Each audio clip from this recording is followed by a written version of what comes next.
Ya masalah ditarik-tarik dan sebagainya penanggung jawab Pak Jokowi ya iya secara ini kan presiden penanggung jawab. Pasti. Kan Tapi kebijakan kan gitu. kebijakan betul kalau kebijakan tanggung jawab presiden. Mm-mm. Tetapi apakah harus bertanggung jawab? Ya saya pikir masih terlalu jauh. Terlalu jauh. Masih terlalu Sekarang kan jauh. justru yang rame kan karena digoreng ke sana, Mas Yudi. Ya saya pikir biasa aja Bang ya. Apalagi Pak Jokowi udah biasa lah gitu. Iya. Saya pengkritik KPK paling keras. Karena saya paling tahu dalamnya KPK. Iya, ordal. Oh dah, gitu ya. Mantan Tapi, ordal ya kan. Ya, jangan kemudian memaksakan harus kemari gitu. Jangan dulu gitu kan. Ya ketika kemudian ini dikooptasi, ya kan, pimpinan KPK dan sebagainya, ya jangan dulu gitu ya. Segera naikkan ke penyidikan kalau memang sudah temukan bukti permulaan.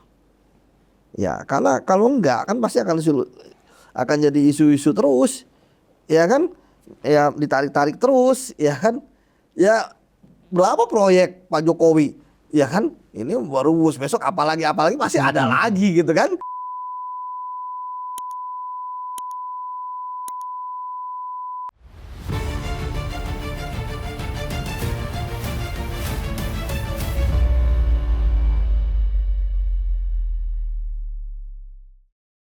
Hai penonton Ruang Konsensus Unpack Indonesia, bersama saya Budius Ma'ruf Piliang anak Sulung Mulyono. Kita kembali berdiskusi hari ini dengan ini sangat khusus ini. Saya datangkan lagi yang lagi naik daun. Mantan penyidik KPK Bung Yudi Purnomo. Kita bicara tentang apa, Mas? Tentang Nyaris tak terdengar. Nyaris tak terdengar. Nah, Ya, gimana Mas Yudi, Bang? kalau kita lihat ya, memang akhir ini sekarang ini kan lagi rame nih. Ya, Entah ini kasus hukum, betul. entah political hukum, kita masih meraba-raba semuanya, Ya. ya kan? Nah, yang kita lihat Mas Yudi cukup aktif nih mengatakan ada dugaan penggelembungan. Markup, ya kan? Ya, Penggelembungan kan dugaan markup ya kan? tipikor lah. Tipikor ya, artinya ada unsur pidana korupsi di sana. Iya. Padahal kalau kita lihat asal muasal ini muncul itu, kalau menurut pengakuan Mahfud MD, Ya. dia pun sebenarnya nggak punya data. Dia yang memulai, Iya kan? dia mengakhiri. Ya. Kemarin saya lihat katanya nggak yakin terlibat, Iya. dan sebagainya. Iya. Gimana? Nah. Orang maksudnya udah pada sprint, tiba-tiba jadi ada mendadak gitu Jadi, kan? kayaknya Mahfud MD kayak antara maju mundur gitu ya. Nah, dia begini, semula kan Mahfud MD yang paling getol nih, Ya. yang berteriak. Tapi kemudian ketika didesak media, saya nggak punya data, saya hanya menonton sebuah diskusi di sebuah televisi yang narasumbernya Agus Pambagio dan Antoni Budiawan. Ya. Kan? Dan mereka kedua-duanya menceritakan bahwa ada dugaan penggelembungan. Saya siap dipanggil KPK. Kalau toh saya dipanggil KPK, saya hanya menjelaskan itu. Yang pegang data, yang menganalisis adalah dua orang yang menjadi narasumber di televisi itu. Nah, kalau menurut Mas Yudi, setelah hampir seminggu lah lebih Ya. kurang ya, bisa diceritakan nggak ini sebenarnya apa yang terjadi dengan WUS ini? Karena statement awalnya kan dari Menteri Keuangan Purbaya Ya. bahwa beliau tidak mau membayar Ya. utang itu, ya kan gitu loh. Itu kan urusan dan antara. Ya. Silakan Mas Yudi. Ya jadi memang harus dipisahkan ya antara proses hukum di KPK dan itu kewenangan saya, ya kan. Kalau ngomong itu Wilayahnya saya, Mas Yudi lah, ya kan? Ya kan. Tapi kalau masalah yang orang-orang nyeret-nyeret Pak Jokowi ya terserah saja mereka. Iya benar. Gitu kan. Saya harus mendidikan pada konteks hukum, Betul. bukan politik. Betul. Ya, kalau dari sisi bahwa kemudian ada Pak Prof Mahfud, istilahnya, padahal Prof Mahfud kan orang hukum ya. Artinya kan kalau itu kan dia diauditu, ya kan, saksi katanya, ya kan. Nanti dia mengatakan si Antoni Budiawan sama Agus Pambagio. gitu kan. Nah, tapi kan kalau saya melihatnya sebenarnya bukan di mereka. Ini kan KPK sudah melakukan penyelidikan dari Oktober, awal tahun gitu kan. Jadi kalau ini kan kalau yang ini kan ramenya karena Pak Purbaya tiba-tiba menyampaikan bahwa dia tidak mau pakai APBN. Ya memang menarik. Ya kan, kenapa B2B tiba-tiba jadi APBN gitu kan, sehingga banyak persepsi dan sebagainya. Tapi lagi saya nggak mau masuk ke situ, gitu ya. Saya ingin masuk ke bagaimana KPK melakukan penyelidikan, ya kan, terkait dengan kasus ini. Ya, ketika artinya kemarin kan istilahnya KPK benar-benar nyimpen ya, bahwa ternyata mereka udah melakukan penyelidikan jadi Dari awal tahun, iya, seolah KPK itu belum ngapa-ngapain, jadi ngomong kalau ada data laporin ke kita, gitu kan. Kalau Mahfud kan, oh nggak mau dong, gitu kan. Nah, tapi kalau saya dipanggil mau, tapi kan KPK nggak mungkin manggil Prof Mahfud karena dia bukan saksi. Oh. Malah lucu kalau KPK manggil Prof Mahfud. Iya. Ya kan, udah dia ternyata saksinya di audit tuh, nggak ada dengar dari podcast yang lain ataupun berita yang lain, ya kan, tapi disampaikan di podcast dia, ya. Nah, namun kedua, ya, juga dia kan bukan orang yang melihat, mendengar dan mengalami. Jadi tidak bisa masuk kategori saksi ya. Kalau saksi, jadi udah benar KPK nggak manggil, Betul, walaupun betul. dipancing ya. Tapi kalau saya dipanggil, ya kan, saya Iya. mau ya, tapi kan nggak mungkin. Kalau KPK manggil bodoh. Iya. Ya kan, dan saya pikir teman-teman saya di KPK masih berintegritas. Iya. Oke, saya skip yang itu ya. Iya. Kayak kembali kepada bahwa KPK pun akhirnya mengumumkan mereka sudah melakukan penyelidikan dari awal tahun. Nah, apa sih penyelidikan KPK? Ini kalau kita bicara tentang ini, senang saya. Penyelidikan itu kan KPK artinya ya sudah masuk fase berikutnya dari baik ketika itu menerima aduan ataupun juga proactive investigation ya. Artinya karena ada kasus yang menarik perhatian publik atau butuh segera cepat ditangani tanpa ada laporan ditangani, ya KPK kemudian melakukan verifikasi dan akhirnya masuk ke penyelidikan. Karena nggak semuanya kan laporan-laporan itu masuk ke penyelidikan. Kalau ternyata zong gitu kan laporan, seperti banyak laporan tuh, ya kan, yang apa? Kedumas yang, itu ya? Ya Kedumas kan banyak tuh. Oh, kami mengadukan ini nih. Ya kalau misalnya ternyata nggak masuk ke penyelidikan, artinya tidak ada yang bisa dibawa KPK ke penyelidikan, baik peristiwa pidananya atau calon tersangkanya. Tapi kalau ada penyelidikan, maka tentu ada hipotesis KPK yang udah lebih serius. Ya. Nah, namun di mana? Ini pertanyaan yang menarik. Ya. Karena kalau KPK ketika dia penyelidikan memang bisa jadi dua. Ini naik ke penyidikan ketika ditemukan bukti permulaan yang cukup. Ya kan? Atau yang kedua, ini dihentikan, ya. Atau kalaupun diteruskan penegak hukum lain karena bukan kewenangan KPK. Nah, kalau kita bicara mengenai WUSH, ya tentu KPK pasti kita nggak usah ngajarin penyelidik KPK berenang gitu kan, karena mereka sudah tahu harus kemana. Biasanya pasti kalau proyek, apalagi proyek yang seperti ini kan, KPK tentu akan masuk dari perencanaan, pekerjaan, ya dari awal sampai akhir, dan kondisi post factum saat ini. Apa tuh maksudnya? Artinya kita ngomongin dulu di perencanaan, tentu pasti penyelidik akan menelusuri ada atau tidaknya niat jahat, mens rea, ya di dalam proyek ini. Ya, misalnya apakah pembiayaan itu yang berubah, ya kan? Atau sebenarnya bukan berubah, ini kan proposal. Ya kan, ada Jepang yang mengajukan proposal, Cina yang mengajukan proposal, Cina yang di ini. Nah, apakah ketika berubah dari Jepang ke Cina, ya itu kan ada sesuatu kan itu ditelusuri. Dan itu kan perlu ada keterangan saksi kah? Ya kan? Karena kan kemudian apakah memang ada semacam landasan ilmiahnya? Pasti ada dong ketika kenapa milih Cina? Kenapa tidak milih itu pasti ada. Ya kan? Tapi kan itu kan kebijakan. Saya adalah orang yang kebijakan tidak bisa dipidana. Misalnya, ya presiden kan kita ketika presiden menang, ya apapun dia ketika presiden mau bikin apa kek, proyek mercusuar kek, ataupun kemudian sekarang kebijakan misalnya pro kerakyatan, koperasi merah putih, mak MBG dan sebagainya, itu kan presiden. Kebijakan tidak bisa dipidana. Tidak bisa dipidana. Ya, kecuali dibuktikan ada memang mens reanya, ada niat jahatnya di dalam pelaksanaan. Bukan gitu kan? Kebijakan. Bukan kebijakannya. Tetapi kalau kebijakannya misalnya ternyata udah direncanakan untuk menguntungkan diri sendiri, orang lain dan suatu perusahaan, ya itu bisa. Cuma kan pembuktiannya pasti berat. Ya, nggak pernah ada kasus-kasus terkait dengan proyek-proyek mercusuar itu sampai ke tingkat presiden misalnya, ya kan? Pasti yang bermain adalah orang di bawahnya dia. Ya, entah itu kalau ini kan ada direksi BUMN lah, ya kan, dan sebagainya. Jadi itu dulu pasti akan telusuri ada atau tidaknya pemufakatan jahat. Itu yang pertama. Kemudian karena kan saya melihat kan kritiknya terkait dengan kenapa berubah dari Jepang ke Cina. Ya kan? Ya tentu kan pasti Bang ada dasarnya. Nanti telusuri KPK apakah dasar ini benar-benar ilmiah atau tidak.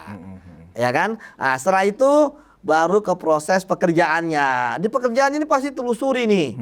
Ya kan? Siapa yang terkait dengan lahan pengadaannya?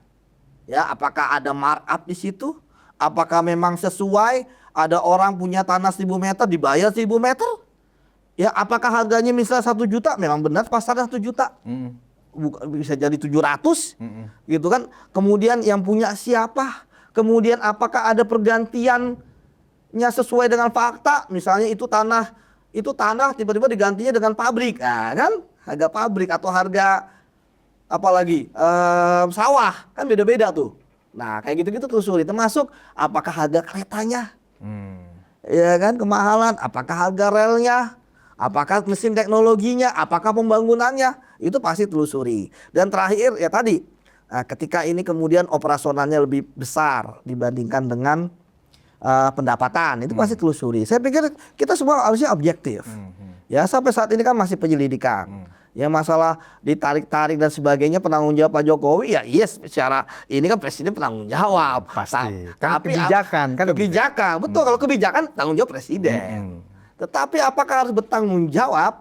Ya saya pikir masih terlalu jauh. Terlalu jauh. Terlalu sekarang jauh. kan justru yang rame kan karena digoreng ke sana, Mas Yudi. Ya saya pikir biasa aja Bang ya. Apalagi Pak Jokowi udah biasa lah gitu kan. Udah katam. Udah hatam ya tinggal membuktikan saja gitu Nah, kan. Mas Yudi. Kalau terakhir Bang ya, saya pikir kalau penyelidik ya pasti mereka akan coba untuk ya melaksanakan teknik investigasi makan bubur dulu. Dari pinggir-pinggir dulu. Dari pinggir-pinggir dulu baru ke tengah, ya kan?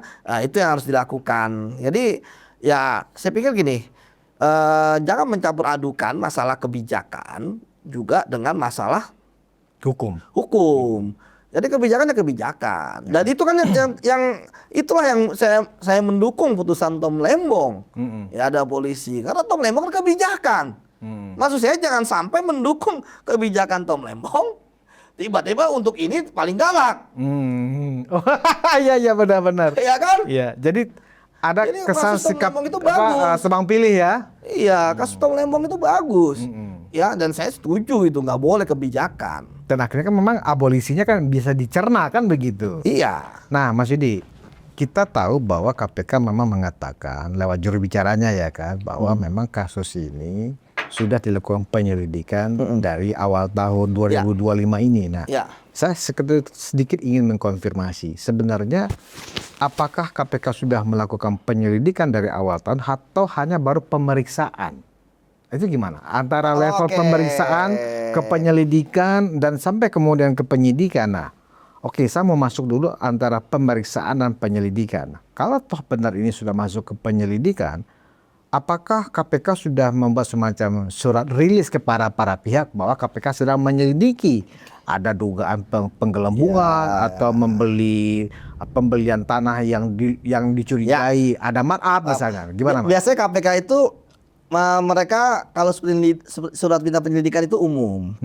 Nah, KPK menangani sedang menangani dugaan penyelidikan dugaan tindak pidana korupsi terkait dengan proyek kereta cepat. Berarti belum spesifik, tetapi di penyelidik sudah mengirim surat kemana kira-kira kalau? Ya pasti ke KAI sebelum ke situ, ya kan saya jelaskan dulu Bang, ya. Ya pasti KPK ada surat perintah penyelidikan dulu. Siapa yang jadi penyelidikan itu jelas. Dalam proses penyelidikan KPK dikenal dengan apa yang dinamakan babat alas. Babat alas. Ya karena kan masih hipotesis, masih sangat sumir, ya. Siapa yang akan jadi calon tersangka, bagaimana peristiwa. Makanya saya katakan biasanya dibagi tim tuh. Tim siapa yang menangani perencanaan, tim yang menangani pekerjaan, tim yang menangani akhirnya, hasil akhirnya, ya kan, kondisi operasional saat ini gitu.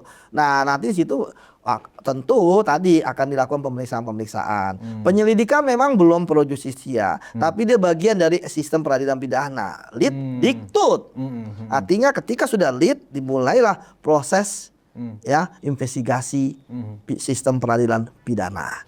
Nah, tentu pihak-pihak yang KPK minta dokumen, udah tahu KPK lidik. Jangan-jangan sebenarnya KCIC juga udah tahu dari dulu ya mereka sedang ada penyelidikan KPK. Ya makanya, ya karena kan KPK bilang dari Januari kan.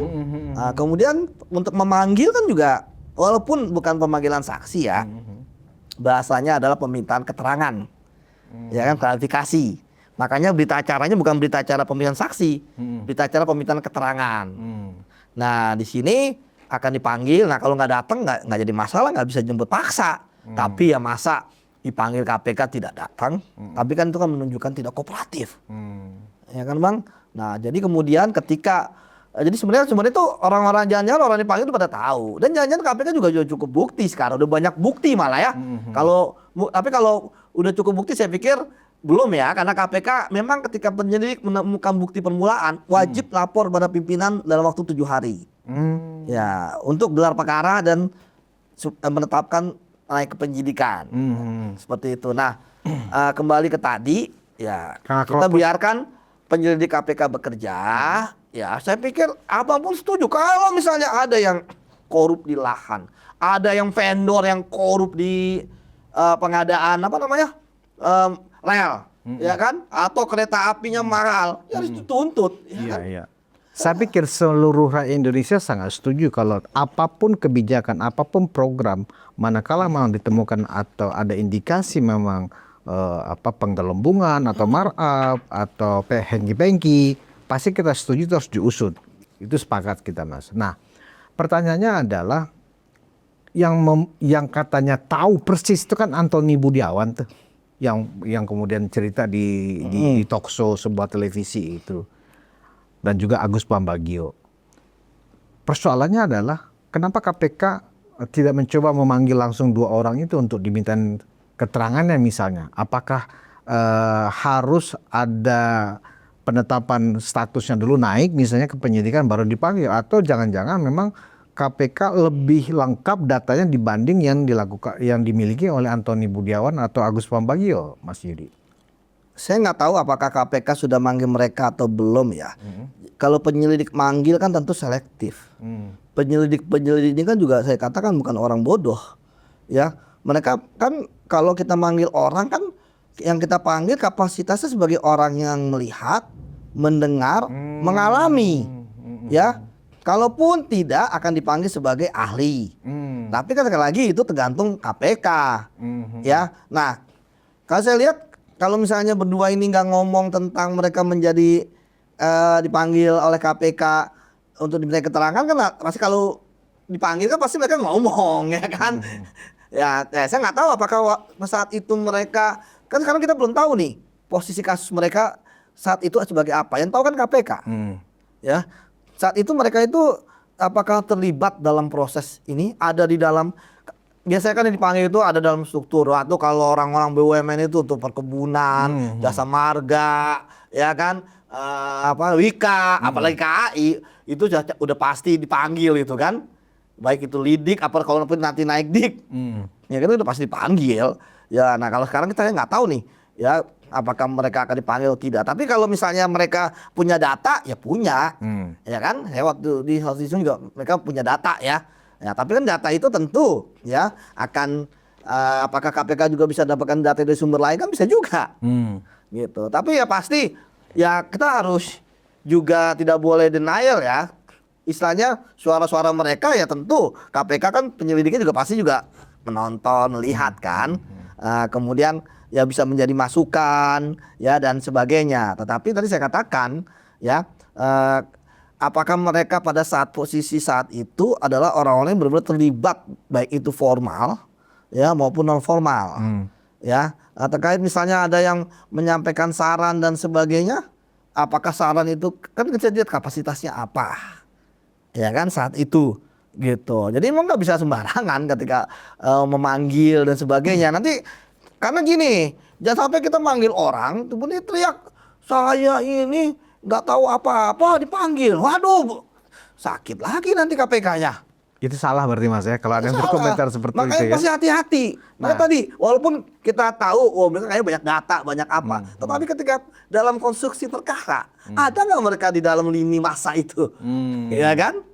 Itu ya. Jadi kalau kita asumsikan bahwa dua orang itu Antoni Budiawan dan Agus Pambagio memang belum dipanggil oleh KPK, artinya KPK belum melihat bahwa dia layak untuk dimintain keterangan. Artinya keterangan-keterangan yang diberikan oleh kedua orang itu belum dianggap perlu untuk Hukum. diklarifikasi. Iya, produk hukum. Tapi bagi saya sebagai kebebasan pendapat nggak masalah. Ada masalah. Nggak masalah. Yang penting kan mereka kan orangnya juga udah, saya pikir udah tua-tua dan bijak juga gitu kan. Pasti mereka menyampaikan data, mereka berdasarkan apa yang mereka temukan ya. Tapi tadi sekali lagi, apakah itu nanti KPK bisa menemukan dari sumber lain ataupun kemudian nanti berbeda, ya itu tugasnya KPK. Masalahnya kan ini karena ada kaitannya dengan pernyataan Mahfud MD tadi, Mas Yudi. Mas, berdasarkan pernyataan dan data yang dimiliki oleh Antoni Budiawan, dia meyakini bahwa ini ada unsur korupsinya, ini ada unsur penggelembungan biayanya. Iya.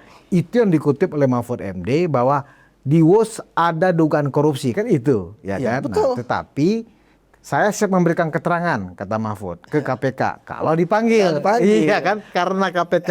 Bahkan itu pun direspon oleh Ketua KPK, ya Iya. kan? Silahkan diberikan data-datanya kalau memang ada, kan begitu kata Ketua KPK. Ya pusing kita kalau politisi-politisi gitu kan. Ya adu cakap dan sebagainya. Nah, bagaimana Mas Yudi merespon apa pernyataan-pernyataan politisi khususnya, apalagi yang kita tahu berseberangan dengan Pak Jokowi, Ya. ya kan, mengklaim di banyak forum, di banyak panggung bahwa ada korupsi di WUS, pasti Jokowi terlibat. Nah, bagaimana publik menyikapi pernyataan-pernyataan liar seperti itu di kacamata seorang mantan penyidik KPK? Saya pun meyakini ada dugaan korupsinya ya. Tetapi kan korupsi itu kan ada yang namanya pertanggungjawaban pidana. Orang yang berbuat, ya mereka yang kemudian kena pidananya. Bukan yang membuat kebijakan ya. Bukan yang membuat kebijakan, kecuali tadi ada buktinya. Ada bukti aliran dana Ada setidaknya. dana, Ya, follow the oke. money, Iya, atau iya. memang ada pertemuan. Kan kalau saya lihat kan mereka bertemu hanya buat besaran. Pak, ini jangan pakai Jepang ya kan, jangan pakai Cina, Jepang. Itu kan saran. Maksud saya kalau mereka kalau ada kesaksian, ada pertemuan, ada Pak Jokowi, ada yang lainnya gitu kan. Wah, oke nanti kita akan ini untuk kemudian nanti korup ya kita. Ya itu baru. Kalau cuma saran-saran saya pikir nggak jauh lah. Ya, masih jauh dari pertanggungjawaban pidana. Ya, makanya tadi saya katakan bahwa ya kebebasan berpendapat gitu kan.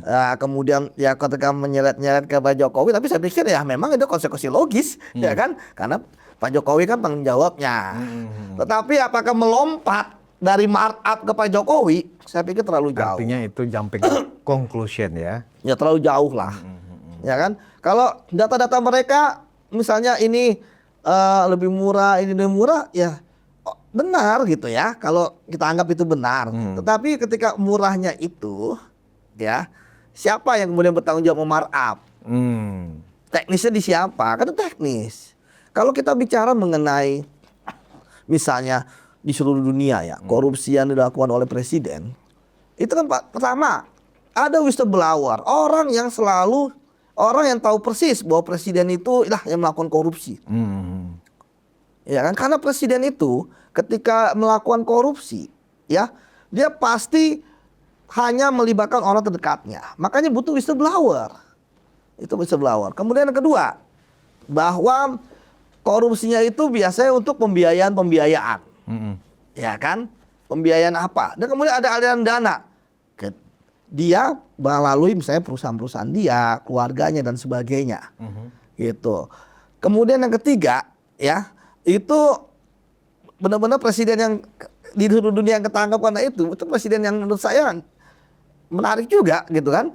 Bagaimana dia memanfaatkan kekuasaan dan lain sebagainya. Tapi kan itu terjadi di ya negara-negara yang menurut saya otoriter. Ya. Kemudian yang kedua, ya, belum selesai dengan dirinya. Ya. Ya misalnya di Korea udah berapa presiden gitu kan kena korup gitu kan. Tapi ya mereka berarti belum selesai dengan dirinya. Gitu. Baru udah jadi presiden di situ. Nah, kembali lagi dalam kasus ini ya, saya pikir sekarang yang harus dilakukan adalah kita percayakan kepada KPK. Betul. Karena jangan sampai kan saya juga melihat kan didegradasikan dan sebagainya, padahal belum apa-apa, ya kan? Jangan kemudian menyampaikan, saya pengkritik KPK paling keras, karena saya paling tahu dalamnya KPK. Iya, ordal. Gitu ya. Mantan Tetapi, ordal ya kan? Ya, jangan kemudian memaksakan harus kemari gitu, jangan dulu gitu kan? Ya ketika kemudian ini dikooptasi, ya kan, pimpinan KPK dan sebagainya, ya jangan dulu gitu ya. KPK, loh karena mau kasih ke siapa? Ya kan? Saya pikir itu, ya. Kemudian saya benar juga sama KPK. Kalau memang ada bukti keterlibatannya Pak Jokowi, ya sampaikan tadi saya katakan. Iya, kita mendukung. Bawa itu whistleblower, Betul. bawa ke KPK. Ini Jangan Pak hanya ngomong. kata orang sekarang Mas Yud, jangan ngemeng-ngemeng doang kan gitu ya kan. Omong-omong. Omong-omong. Jadi dia bilang, ini bawa gitu kan. Ya, ini bawa orang ini kasih KPK, ini yang akan ngomong. Ya kan, bagaimana yang saat itu terjadi. Ya pasti orang akan kalau itu terjadi ya saya pikir KPK walaupun ada orang seperti itu ya, gak bisa KPK kemudian melindungi gitu kan, susah, udah jelas. Karena ya saya paham juga ketika KPK sekarang istilahnya, saya lihat juga tuh kan, saya kan bukan orang yang nggak cerdas sosmed juga, saya lihat wah ya ini KPK-nya Jokowi, KPK-nya Mulyono gitu kan. Betul. Ya tapi kan saya melihat masih banyak teman-teman saya juga di sana. Jadi kalau ada bukti yang kuat gitu ya itu pasti nggak akan bisa ngeles. Sebenarnya Mas Yudi pasti paham lah bahwa kenapa ini kemudian menjadi langsung diangkat dan di blow up sedemikian rupa, karena kereta api cepat Wus ini kan adalah legacy dari Presiden Jokowi, ya kan. Sementara kita paham selama ini apapun, jangankan seperti ini isunya, sedikit aja tuh kalau atas nama Salawi itu pasti rame. Nah ini kan terlihat juga bahwa situasi ini dibangun sedemikian rupa dan vokalisnya ya orangnya itu-itu aja dari kelompok itu juga. Dan saya sepakat dengan Mas Yudi bahwa atas nama kebebasan berpendapat orang boleh untuk bersuara. Walaupun kita tahu misi dan tujuannya hanya untuk menyudutkan Pak Jokowi. Bahwa kemudian saya juga mendengar penjelasan Mas Yudi di beberapa forum. Jika memang ada bukti, ada saksi yang mengarah kepada orang-orang yang disebut even itu mantan presiden, usut. Saya sepakat dengan itu. Nah, sekarang begini Mas Yudi, bagaimana ya kan? Apakah peristiwa hukum ya bisa dibingkai ya seolah-olah bahwa peristiwa hukum itu ada hanya karena kebebasan berpendapat? Enggak lah, itu kan lebih beda. Istilahnya itu demokrasi. Ya kan ini kan hukum. Hukum kan bukan tadi saya bilang katanya. Ya, atau saksinya cuma satu, nulus testis. Sampai saksi bukan saksi. Iya, saksi bukan saksi. Iya. Ya kan, siapa yang bisa mengkonfirmasi pertemuan? Siapa yang bisa mengkonfirmasi data? Ya, kan nggak bisa nunjuk itu kayak didapat dari dia. Kan nunjuk orang. Ya, ketika ngomong gitu ya jangan kemudian ini gitu kan dan sebagainya. Jadi ya memang saya pikir paham gaduh, apalagi Pak Luhut bilang ini dapat terima busuk, wah ini makin gaduh, makin dapat ini kan. Ya itu nggak bisa dipungkiri dong, ya kan. Itu juga harus jadi evaluasi, ya kan. Dan saya pikir kenapa kemudian proyek-proyeknya Pak Jokowi itu kemudian diusik-usik dan sebagainya. Ya saya paham sekali, proyek mercusuar pasti ada kelemahan. Kelemahannya adalah jadi bancakan. Itu yang benar-benar sebenarnya waktu itu ya waktu nggak usah diputar ya. Kalau saya waktu itu ini tentu jadi bagian dari tim pencegahan, ya kan, benar-benar ini. Jadi karena kalau proyek mercusuar dilakukan di pejabat-pejabat Indonesia, aduh, berpikiran mereka tuh proyek aja. Bagaimana mereka memperkaya kayak MBZ misalnya, kan? Bayangin akhirnya hanya bisa mobil kecil. Udah ada pelangnya di atas aja berapa meter. Karena harusnya tronton bisa itu. Ya kan? Orang kerugiannya sampai berapa 1,5 triliun atau berapa itu kan? Orang-orang yang kena. Ya itu maksud saya, tapi yang kena kan tadi yang bertanggung jawab terhadap itu. Ya walaupun akhirnya tujuan dari tol MBJ kan nggak tercapai. Betul. Akhirnya hanya mobil kecil. Hanya aja. mobil kecil. Mobil kecil Sehingga aja. dibatasi pas masuk itu yang lebih dari ketinggian ini atasnya nggak bisa naik. Tuh, itu maksud saya banyak contoh-contoh proyek-proyek Pak Jokowi kan ya kita nggak bisa tutup mata yang di fakta kan ada yang kena. Ya tapi yang kena ya itu pemain-pemainnya. Ya tapi saya itu kan jadi evaluasi. Proyek mercusuar itu ternyata masih banyak garong di negara kita pejabatnya bang. Kalau ada yang menggiring begini, khususnya seperti yang disampaikan oleh Said Didu, kan gitu ya. Ya. Yang bertanggung jawab di sini siapa? Jokowi kan. Nah, Jokowi juga layak diusut karena dia yang membuat kebijakan. Nah, itu gimana dalam konstruksi hukum pidananya? Iya kan Mas nanti Yudi? akan dilihat apakah butuh pemeriksaan Pak Jokowi atau tidak. Saya pikir kalau butuh Pak Jokowi dipanggil nggak mungkin nggak datang. Ya kan? Ya nggak apa-apa kan. Ya kan tanggung jawab Pak Jokowi.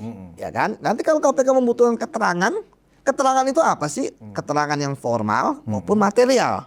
Ya. Ya, ya sudah kalau memang ya yain aja gitu kan. Ketika bilang oh, tanggung jawab ya, sama juga kayak Prof Mahfud kalau dipanggil datang, ya kan? Ya sama Pak Jokowi juga gitu aja bilangnya. Kalau memang KPK memerlukan keterangan saya terkait dengan proyek, ya pasti datang kan. Ya pasti kan proyek ini tentu kan berasal dari visi misi, berasal dari apa kan? Ya, nggak masalah. Kayak tadi, kenapa pasti KPK akan mengusut kenapa berubah kereta cepat dari dulu dari Anyar dari Merak sampai Banyuwangi, terus Jakarta, Bandung, ya pasti akan ditelusuri gitu ya. Akan diusut, semua pasti akan diusut clear and distinct bang, jelas terpilah-pilah gitu. Tadi katakan tadi saya pas saya duduk mengatakan Pak Jokowi diperiksa, ya kan nggak masalah di ngomong diperiksa. Tapi kan apakah KPK butuh keterangan? Kan belum tentu juga, ya kan bang? Gitu. Atau Luhut diperiksa? Ya, jangan dulu ke Pak Jokowi, ya Pak Luhut dulu misalnya. Ya kan ketika dia mengatakan terima ini busuk, berarti kan sejak sebelumnya itu perlu diperiksa nih. Ya. Nah, apakah benar ada indikasi korupsi? Kan sampai sekarang setahu saya belum ada pernyataan. Belum kan masih resmi. penyelidikan. Iya, kan kan? dugaan semua. Masih dugaan. Kalau kemudian dalam kasus masih sifatnya pemeriksaan, penyelidikan atau dugaan, Mas Yud, bagaimana kita menerima soalnya kan begini, ini kan sudah ramai juga pendukung Pak Jokowi, relawan-relawan kan Bukan bereaksi, lagi, pasti ya kan, banyak. bereaksi ya kan, karena apa?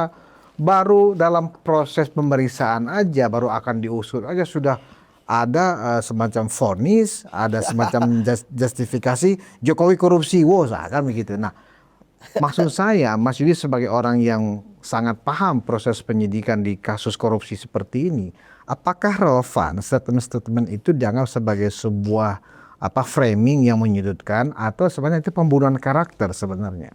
Ya kalau saya kan ya Pak, ya itu bukan ranah saya ya. Itu kan tentu pakar yang lain yang mengatakan gitu ya. Tapi ya sampai saat ini kan masih jauh itu.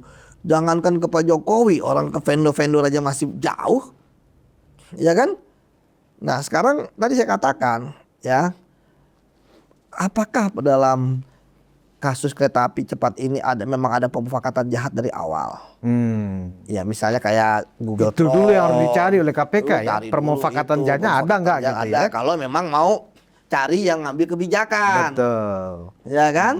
Nah, tapi bagi saya sih sebenarnya yang real dulu aja. Audit itu gedung stasiunnya, audit itu relnya, audit itu pembebasan lahannya. Itu dulu yang real, ya kan? Itu lebih faktual. Tadi katakan bahwa apakah ini pembunuhan karakter ke Pak Jokowi, apakah ini kemudian framing dan sebagainya, ya sebagainya kan emang itu konsekuensi logis, ya kan? Ya memang Pak, ini kan politik bang, ya kan? Konsekuensi logis karena logis. posisi politis Pak Jokowi. Iyalah. Hanya itu. Iya untuk saat ini gitu kan. Nah ya sekarang ya masalah mau ada reaksi ya terserah Pak Jokowi. Apakah gini bisa bereaksi, ya kan? Ya istilahnya memang. Tapi kan kalau bereaksi kan pasti akan disambut lagi. Jangan-jangan udah siap juga menyambut reaksinya, ya kan? Ya jadi kalau saya sih ya akhirnya kan ya nelan mentah-mentah aja mau gimana, gitu. Ya kan ya memang awalnya kan ini dari tadi Pak Purbaya gitu kan, kemudian lebar kemana-mana, ada KPK kemudian sudah pernah melakukan penyelidikan, ya kan ya sasaran tembak ya untung aja penyelidiknya yang saya tahu pasti penyelidik KPK objektif lah. Iya. Pasti mereka akan benar-benar berdasarkan bukti. Mas Yudi nggak percaya itu ya bahwa kalau diperiksa oleh KPK sekarang pasti juga akan mentah, itu kan KPK-nya Jokowi, itu gimana Mas? Enggak lah, kalau proses investigasinya saya yakin clear and distinct ya. Pasti clear and distinct lah. Ya kalau tadi ya kalau misalnya meragukan dan sebagainya gimana? Itu kan orang Siapa lagi ya orang mereka sudah punya tersangkanya siapa kan repot. Ya kan? Gitu. Ya saya nggak membela siapa-siapa ya. Tadi saya katakan bahwa ya mereka saya pikir ketika mereka bersuara dan sebagainya itu hak mereka gitu kan. Tapi kembali ya kita dudukan. Kemarin juga udah saya sampaikan ya bahwa bagaimana bisa menjerat seorang presiden ketika bukti-buktinya tidak ada. Ya atau kayak katanya belum ada lah. Ya satu bukti adakah keterangan saksi-saksi yang berani ngomong? Ya, kan kalau dalam pidana nggak bisa cocok logi. Bagaimana kita membawa ke pengadilan, ya, dalam konstruksi perkara, ya, ketika nggak ada saksi mengatakan kan kalau itu satu dua alat bukti yang cukup. Kecuali ada saksi tadi saya katakan, whistleblower yang mengatakan bahwa ini adalah pelakunya, ya, bahwa kami itu begini karena ini memerintahkan. Kan nggak ada. Ingat loh, saat itu kan banyak yang kemudian istilahnya terkait dengan proyek ini, ya kan, yang seharusnya bisa dipanggil, ya, mulai dari Menteri BUMN, ya, Kepala BKPM atau Mendak, gitu kan, dan apalagi Menteri, apalagi banyak lah yang bisa dipanggil. Tadi direksi-direksi BUMN, ya semuanya itu udah nggak ada di sini. Makanya bagi saya sih sekarang yang harus dilakukan sebenarnya mendesak KPK cepat, karena KPK desak cepat juga sangat penting ya, karena yang bisa mengklarifikasikan KPK melalui penegakan hukum. Memang ini layak untuk menjadi rame Mas, karena ya bersuara pertama yang cukup lantang itu kan adalah Mahfud MD, mantan Cawapres, mantan menterinya Pak Jokowi, ya kan? Ya seolah-olah meyakini bahwa ada korupsi di WUS, dikaitkan begitu Bang. Ternyata dia sendiri juga salah alamat karena dia bukan saksi, dia tidak melihat, dia tidak mendengar. Ketika ditanya media, lah seakan hanya mendengar pengakuan Dr. Antoni Budiawan dan Agus Pambagio. Ini menjadi lucu, Pak Mahfud menjadi semacam gerasa gerusu ya, padahal mestinya nggak seperti itu. Nah, kalau kemudian kita lihat lagi Mas, ini sedikit lagi ke belakang. Sebenarnya kan ada juga yang mengkaitkan karena WUS ini masih merugi. Kalau merugi pasti ada yang nggak efisien, ada yang nggak efektif. Berarti ada korupsi di situ. Apakah itu juga sebuah statement atau kesimpulan yang juga tidak punya dasarnya seperti itu? Kalau ini dikaitkan ada korupsi di WUS. Ya, tadi saya katakan bahwa mau gimana orang kan bebas bersuara, bebas menyampaikan ini. Tapi kan pembuktian itu tetap di penegak hukum, Bang. Ya, ketika misalnya teman-teman menyarankan tunggu pembuktian hukum maka tetap bersuara, ya bagaimana? Kan nggak bisa juga, ya. Nah itu makanya sekarang kita sama-sama kita desak sama KPK untuk bekerja, ya, segera naikkan ke penyidikan kalau memang sudah temukan bukti permulaan, ya. Karena kalau enggak kan pasti akan jadi isu-isu terus, ya kan, ya ditarik-tarik terus, ya kan, ya. Berapa proyek Pak Jokowi, ya kan? Ini baru WUS, besok apalagi masih ada lagi gitu kan? Iya benar. Gitu.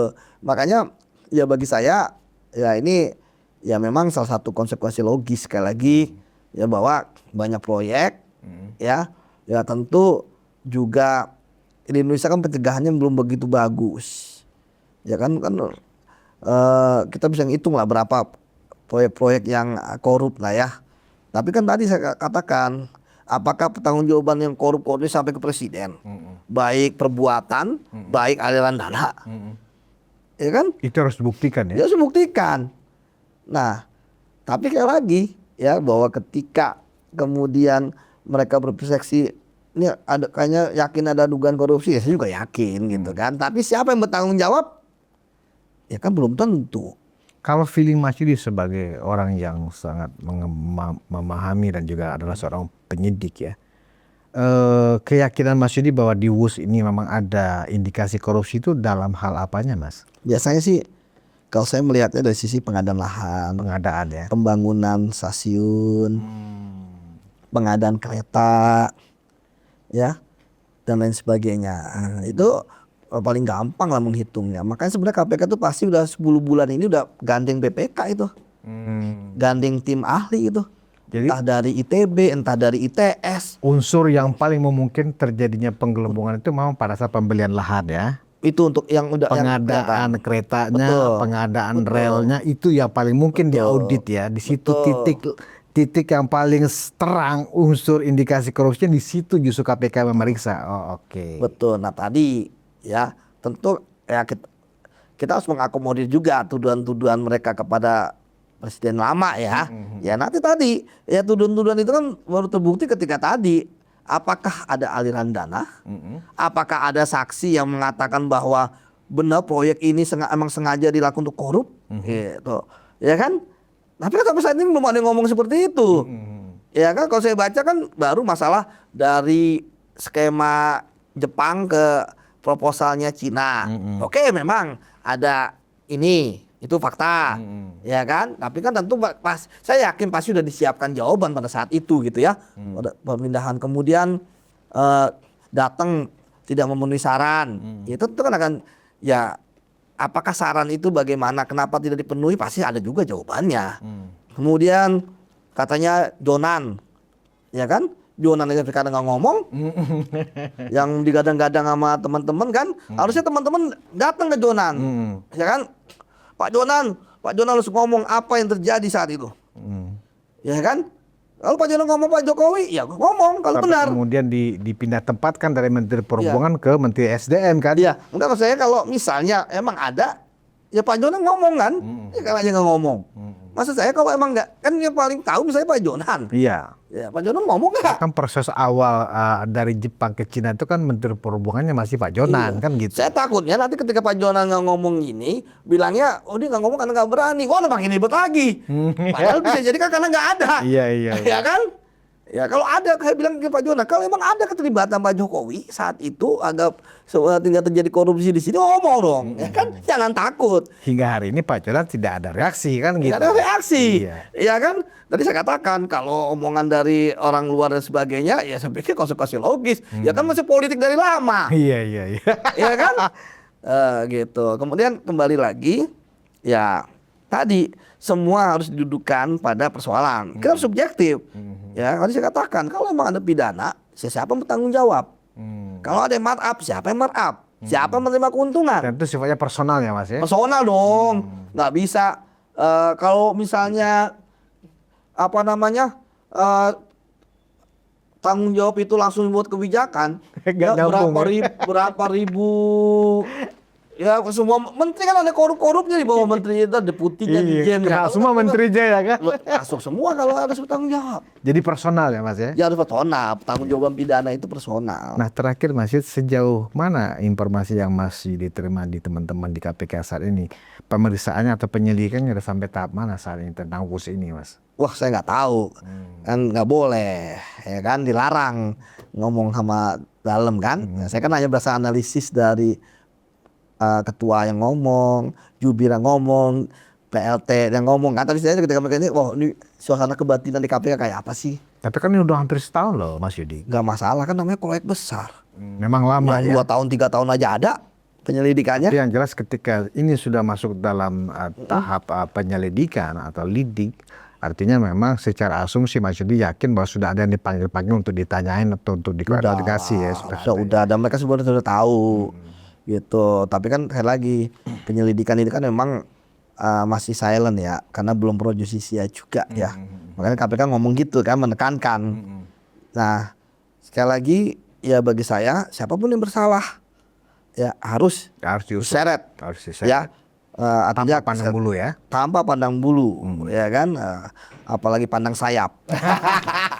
Bahwa kemudian Pak Jokowi disasar, itu resiko Pak Jokowi karena memang Pak Jokowi politisi dan ini adalah proyek ini ada pada saat beliau menjadi presiden. Sama ini juga kan, maksudnya jawaban-jawaban relawan Pak Jokowi menurut juga harus ditingkatkan lah. Penting juga, misalnya kayak kebanggaan gitu kan, nggak usah pakai kata kebanggaan lah atau apa kan, kan mereka bermain hukum, mereka bermain data gitu kan, Ya kita bermain bahwa silakan saja. Sampai saat ini belum ada data atau apapun konstruksi kasus terkait Pak Jokowi. Sehingga kayak jawaban-jawaban begitu gitu kan. Karena kalau ya tadi mereka pakai data, harusnya kita pakai data juga. Ya, kita pasti dapat juga data yang lain kan. Tadi saya katakan data misalnya kenapa sih waktu itu milih Cina? Ya cari dong orang-orang yang saat itu yang tahu tentang Cina, ngomong sama dia ngapa waktu ngasih Cina. Ya kan, sehingga punya data juga. Ya kan? Oh enggak, kami milih Cina karena begini. Ya kan? Apa tidak Jepang karena begini-begini. Iya, jadi enak. Kalau misalnya ini ada proyek demi bangsa, negara gini kan mestinya agak kurang inilah kalau saya Bang ya. Jadi biar lebih enak gitu Ya, kan. karena ini kalau korupsi ya pasti bicara data. Bicara data. Bukan masalah apakah ini adalah kebanggaan nasional dan seterusnya, bukan di situ ya. Bukan di situ. ya. Ya kan? Bukan apakah ini anti legacy? Enggak begitu. Ya kan? Gitu Itu lah. dimensinya berbeda. soalnya. Dimensi berbeda. Baik, Mas Yudi, kita tunggu perkembangannya. Semoga memang kasus WUS ini memang harus ada ketegasan juga. Kalau kan ini jadi bola liar baru nih Mas, akan panjang ini urusannya ya kan. Kalau memang Pak Jokowi memang dibutuhkan keterangannya karena selalu disebut-sebutkan gitu loh. Ya segera aja dipanggil oleh KPK. Karena kan dipanggil KPK kan bukan berarti orang itu bersalah kan begitu. Betul, pasti ya itu. Walaupun saya paham juga kalau dipanggil nanti ya pasti euforia juga. Ya itulah konsekuensi. Iya. Baik Mas Yudi Purnomo, terima kasih Mas. Penonton Ruang Konsensus Santai Indonesia, memang inilah politik ya kan, politik ya hukum politik itu kan berdekatan. Oh kayak podcast saya ya. Iya. Politik, hukum politik. Politik, hukum politik. Oh ini Politiknya dua. podcastnya Mas Yudi ya. Iya. Politiknya dua mengapit. Betul. Dan di era keterbukaan seperti sekarang ya, gampang sekali memang untuk lawan-lawan politik ya menjadikan hukum politik dan politik hukum ini sebagai sasaran untuk menyudutkan lawan politiknya, dan itu sudah biasa.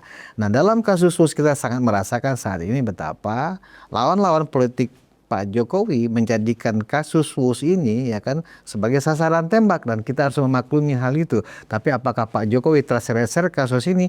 Kita tunggu KPK, karena KPK lah yang punya wewenang untuk memutus suatu perkara yang terkait dengan tindak pidana korupsi. Terima kasih atas perhatian Anda. Kita bertemu di episode selanjutnya. Wassalamualaikum warahmatullahi wabarakatuh.